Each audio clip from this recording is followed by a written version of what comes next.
台南市议员陈义珍上午透过经发局的业务报告加质询中，关心西市场外面摊商的重建进度。虽然市政估计西市场早就已经整修完成，不过配合周边商圈的发展，整个外面摊商的重建一拖再拖，因此要求经发局要加紧脚步。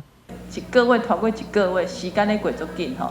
但是对于摊商的生计，真的是每一天都是在苦哈哈等待哈，什么时候可以回来继续做生意哈。所以时间我们随便讲一下，好像一个月又过去了，但对他们来讲真的是非常痛苦的事情哦。所以时间点上拜托一定要把握。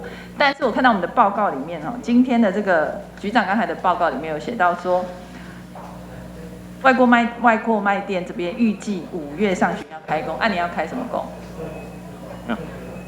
因为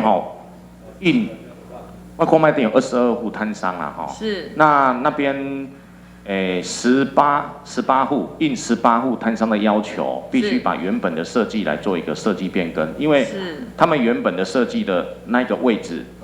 等到发包以后，施工商去施工的时候，他们说不行，我们不要这个风格，他们又有所变化哈，那也怕雨会泼进去，所以现在要等于是应摊商的要求来重新设计。那重新设计了以后，我们预计5月中要求他一定要设计完成，然后我们要求施工商要进行开工。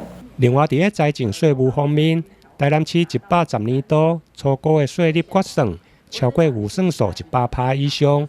对此，议员林美燕提出，既然税收超收，就应该比较新加坡跟香港同款，将税还给人民。有很多的广大的就是贷款的还贷，因为升息也增加了。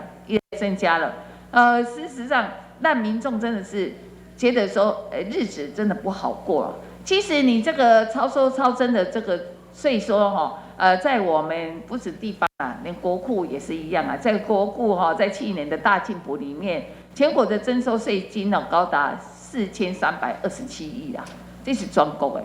所以这个现象事实上是全面性的。那我们觉得说，我们的市民，咱台南市民一定要跟着中央的脚步来做吗？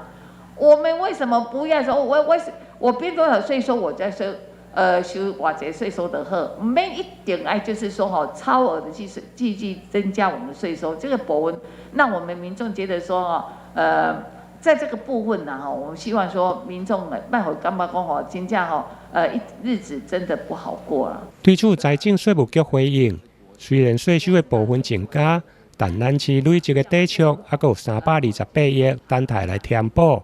因此，佫需要节省开销，才用来稳定市政的建设发展。